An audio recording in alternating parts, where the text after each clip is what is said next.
بادشاہ کا موڈ بہت اچھا تھا۔ وہ نوجوان وزیر کی طرف مڑا اور مسکرا کر وزیر سے کہنے لگا، تمہاری زندگی کی سب سے بڑی خواہش کیا ہے؟ وزیر گھبرا گیا اور منہ نیچے کر کے بیٹھ گیا۔ بادشاہ نے ایک قہقہا لگایا اور کہا، تم گھبراؤ مت، بس مجھے اپنی سب سے بڑی خواہش بتاؤ۔ وزیر نہایت مؤدب انداز میں بولا، حضور، آپ دنیا کی خوبصورت ترین سلطنت کے مالک ہیں۔ میں جب بھی یہ جاہ و جلال دیکھتا ہوں، میرے دل میں یہ خواہش پیدا ہوتی ہے کہ اگر اس سلطنت کا 10واں حصہ میرے پاس ہوتا تو میں دنیا کا خوش نصیب ترین انسان ہوتا۔ دربار میں خاموشی چھا گئی۔ بادشاہ نے قہقہا لگایا اور بولا، اگر میں تمہیں آدھی سلطنت دے دوں تو؟ وزیر نے گھبرا کر بادشاہ کی طرف دیکھا اور بولا، بادشاہ سلامت، یہ کیسے ممکن ہے؟ میں اتنا خوش نصیب کہاں ہو سکتا ہوں؟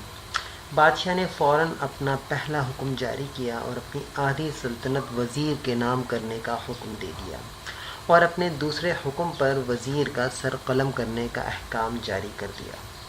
سارا دربار یہ دونوں احکامات سن کر حیران و پریشان ہو گیا۔ بادشاہ نے اپنے دونوں احکامات پر مہر لگائی اور وزیر کی آنکھوں میں آنکھیں ڈال کر بولا، تمہارے پاس پورا 1 مہینہ ہے، اور اس 1 مہینے میں تمہیں صرف 3 سوالوں کے جوابات تلاش کرنے ہیں۔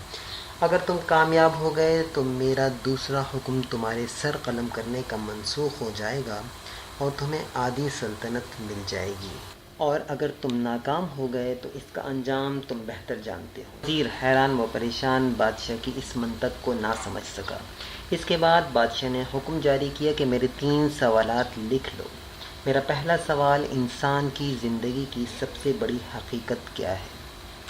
بادشاہ رکا اور بولا، میرا دوسرا سوال، انسان کی زندگی کا سب سے بڑا دھوکہ کیا ہے؟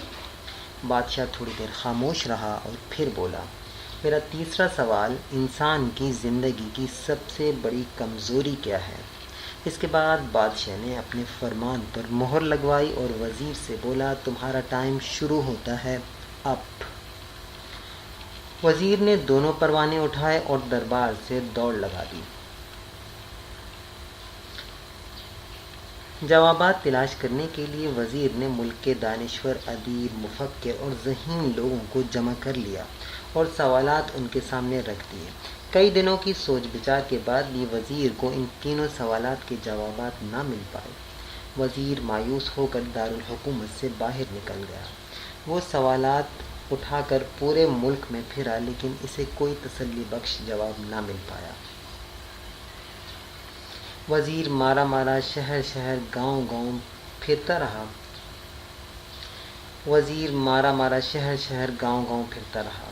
اس کا شاہانہ لباس پھٹ گیا، پگڑی تھی۔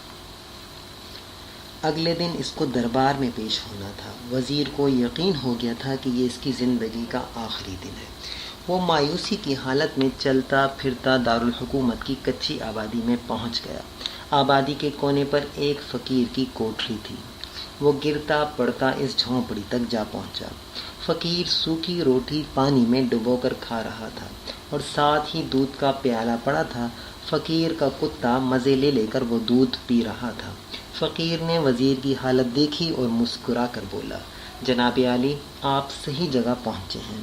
آپ کے تینوں سوالوں کے جوابات میرے پاس ہیں۔ وزیر نے حیرت سے فقیر کی طرف دیکھا اور بولا، آپ نے کیسے اندازہ لگا لیا میں کون ہوں اور میرا مسئلہ کیا ہے؟ فقیر نے ایک پرانا سا تھیلا اٹھایا اور اسے کھول کر کہنے لگا، یہ دیکھیے، آپ کو بات سمجھ آ جائے گی۔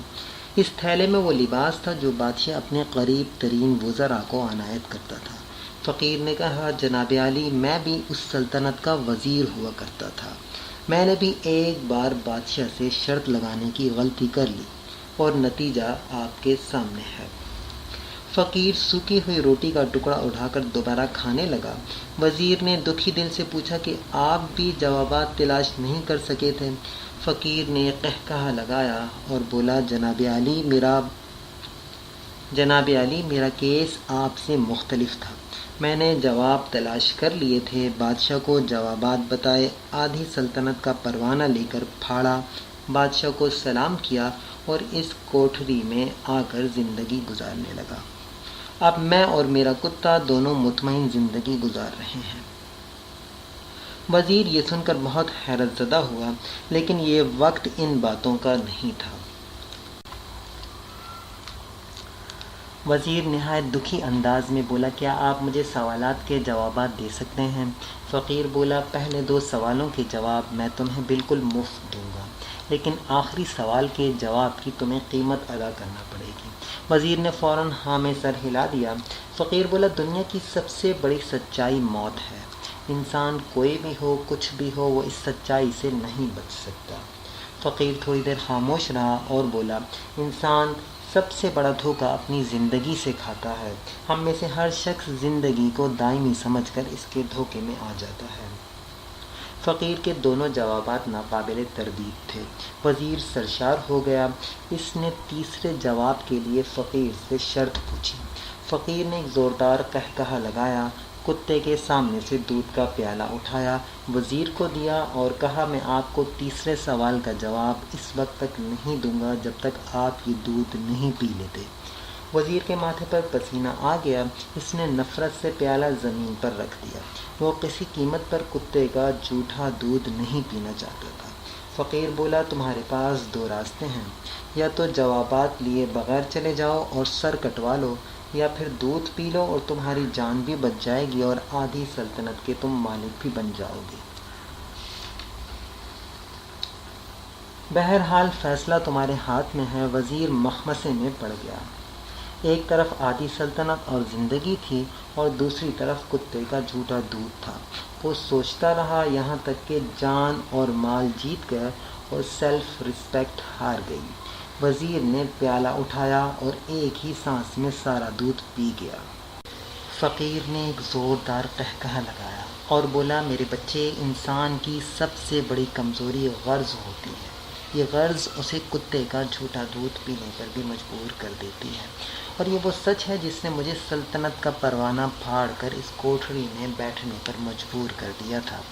میں جان گیا تھا کہ میں جوں زندگی کے دھوکے میں آؤں گا، میں موت کی سچائی کو فراموش کرتا جاؤں گا، اور میں موت کو جتنا فراموش کرتا جاؤں گا اتنا ہی غرض کی دلدل میں دھنستا جاؤں گا، اور مجھے روز اس دلدل میں سانس لینے کے لیے غرض کا غلیظ دودھ پینا پڑے گا۔ لہٰذا میرا مشورہ ہے کہ زندگی کی ان تینوں حقیقتوں کو جان لو، تمہاری زندگی اچھی گزرے گی۔ وزیر شرمندگی اور خود غرضی کا تحفہ لے کر محل کی طرف چل پڑا۔ جو محل کی طرف بڑھ رہا تھا، اس کی احساس شرمندگی میں اضافہ ہو رہا تھا، اس کے اندر ذلت کا احساس بڑھ رہا تھا۔ وہ اپنے احساس کے ساتھ محل کے دروازے پر پہنچا۔ اس کے سینے میں ایک درد اٹھی۔ وہ گھوڑے سے گرا، لمبی ہچکی لی، موت کا پیالہ پی گیا۔ ہمیں بھی کسی دن کسی ٹھنڈی جگہ پر بیٹھ کر زندگی کے ان بنیادی سوالوں پر ضرور غور کرنا چاہیے۔ ہم لوگ کہیں زندگی کے دھوکے میں آ کر غرض کے پیچھے تو نہیں بھاگ رہے، ہم لوگ کہیں موت کو فراموش تو نہیں کر بیٹھے، ہم کہیں اس کہانی کے وزیر تو نہیں بن گئے۔ مجھے یقین ہے جس دن ہم نے یہ سوچ لیا، اس دن سے ہم غرض کے ان غلیظ پیالوں سے بالاتر ہو جائیں گے۔